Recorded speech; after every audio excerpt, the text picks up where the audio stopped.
Dans cette dernière capsule sur la nage des poissons, ce que j'aimerais qu'on fasse, c'est qu'on vienne confronter nos modèles de nage de poissons avec des mesures expérimentales. Avant de faire ça, on va encore une fois donner un peu plus de contexte. Donc revenons en arrière, revenons il y a quelques semaines, on a vu l'écoulement sur un cylindre, donc un écoulement uniforme sur un cylindre, et on a vu qu'il se formait dans le sillage de notre cylindre l'allée de Besnard-von Karman. Donc on a des tourbillons alternés de part et d'autre du cylindre, et puis une façon aussi de venir visualiser l'écoulement, c'est que si on venait prendre une coupe dans le sillage de notre cylindre, on pourrait voir en fait qu'on a un déficit de vitesse dans le sillage qui ressemble à quelque chose ici comme ça. Donc pourquoi est-ce que je vous parle de cylindre alors qu'on parle de nage? Ben, c'est qu'on peut faire l'analogie entre le sillage d'un cylindre avec le sillage d'un nageur, d'un poisson. Donc on a ici un poisson qui avance à vitesse U et dont la queue bat avec une amplitude A. Ce qu'on va voir, c'est que dans le sillage du poisson, ben, il va y avoir des tourbillons qui vont être générés à chaque fois que la queue va battre. Donc, qui vont être générés avec une fréquence égale à la fréquence de battement de la queue du poisson. Et si, encore une fois, on vient prendre une coupe dans le sillage de notre poisson, ce qu'on va voir, en fait, c'est qu'au lieu d'avoir un déficit de vitesse dans le sillage du poisson, on se retrouve avec un écoulement en jet qui ressemble à quelque chose comme ça.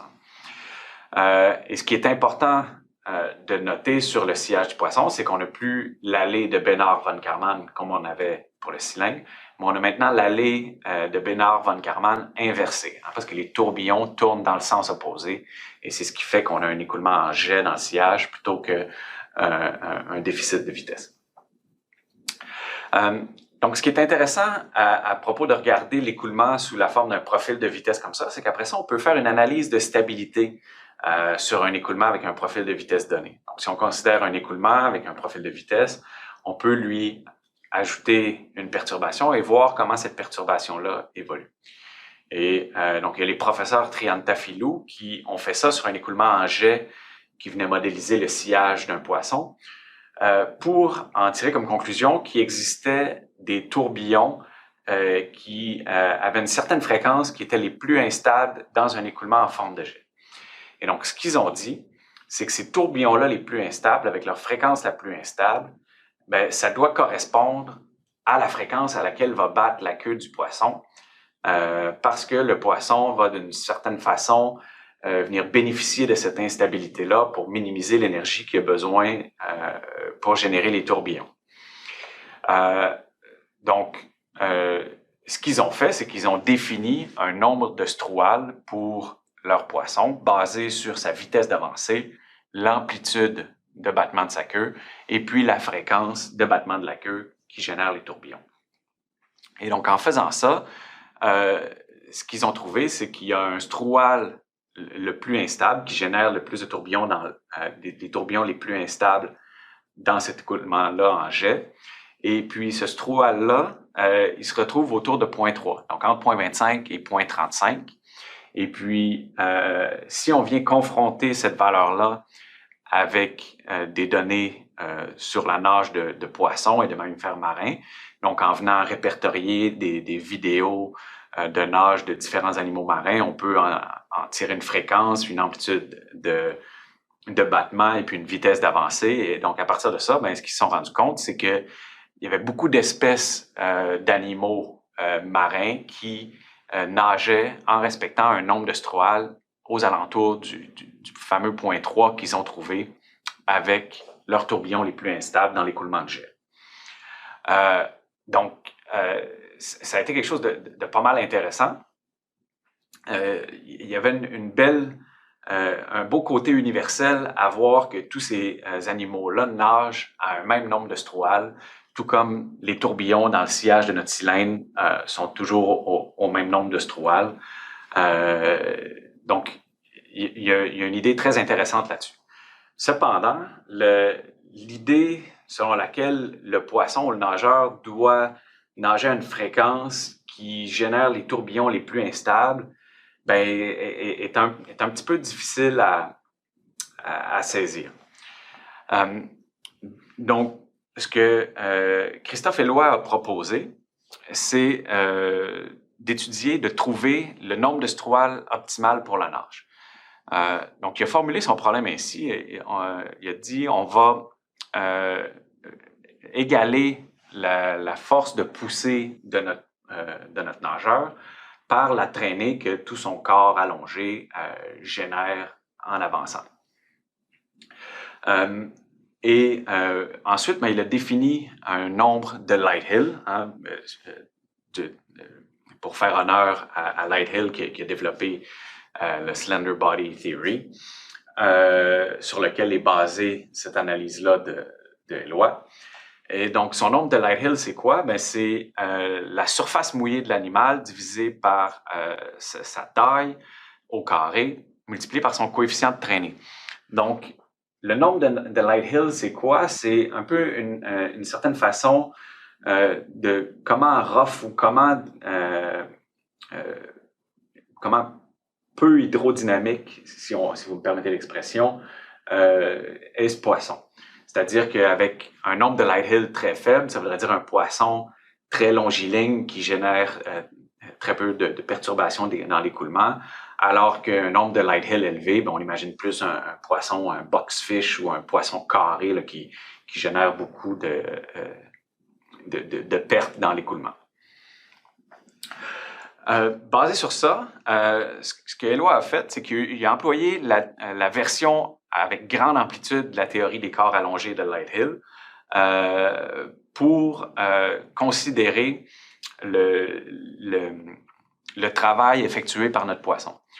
Et donc, il a considéré un mouvement du bout de la queue en sinus ou en cosinus oméga t, donc à une certaine fréquence qui intervient aussi dans le nombre de Strouhal, qui permet aussi de représenter l'amplitude du mouvement du bout de la queue. Et basé sur cette expression-là du mouvement de la queue, on va chercher à venir minimiser le travail fait par le poisson, tout en respectant les conditions suivantes, qui sont que la traînée du poisson doit être égale à la force de poussée du poisson, que le nombre de Strouhal trouvé doit être entre 0 et l'infini, et puis que l'angle que fait le bout de la queue en oscillant doit rester entre 0 et 90 degrés. Et donc, on répète ce processus d'optimisation-là pour toutes les valeurs du nombre de Lighthill. Et donc, une fois que on a plugué ça dans MATLAB, puis qu'on a fait optimiser le système, qu'est-ce qu'on trouve?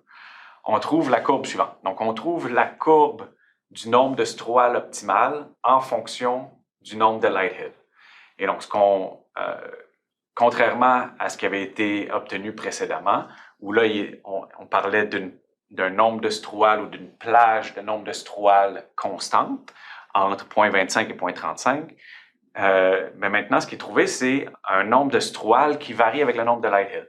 Donc, si on se retrouve de ce côté-ci du nombre de Lighthill, ça veut dire qu'on a un poisson ou un nageur qui a très peu de traînée, alors qu'un ici, c'en est un qui a beaucoup de traînée.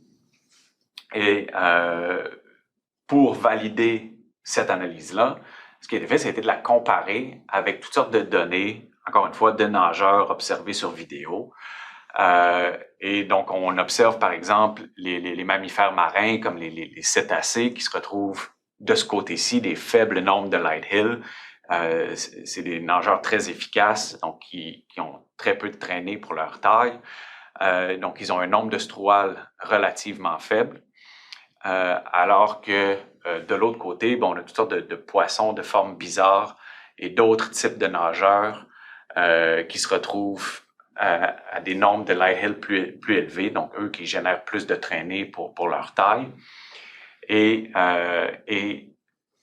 ces nageurs-là nagent avec une fréquence de nage, un nombre de Strouhal plus élevé. Donc ça semble valider le modèle théorique relativement simple. Et puis, un dernier point, j'attire votre attention sur le trait ici qui vient relier les deux triangles.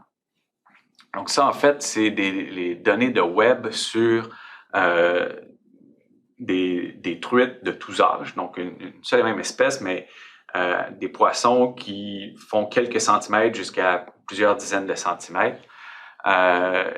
Et donc, toute une série de mesures sur plusieurs poissons qui nagent à différentes vitesses. Et donc, eux, ce qu'ils ont obtenu, c'est que pour des nombres de Lighthill variant de façon graduelle, ils obtiennent une fréquence adimensionnelle, un strual qui augmente graduellement. Et puis, si on regarde la tendance de leurs données, ben, elle match presque exactement avec celle obtenue par le modèle d'optimisation du modèle de Lighthill tel que fait par Eloy. Donc, en somme, ce qu'on voit, c'est que selon qu'on a un nageur qui a une forme très efficace, qui génère très peu de traînées pour sa taille, on bat à basse fréquence, alors que lorsqu'on a un nageur qui génère beaucoup de traînées pour sa taille, ben, on bat de la queue à haute fréquence. Et on trouve ainsi différents nombres de struals optimaux.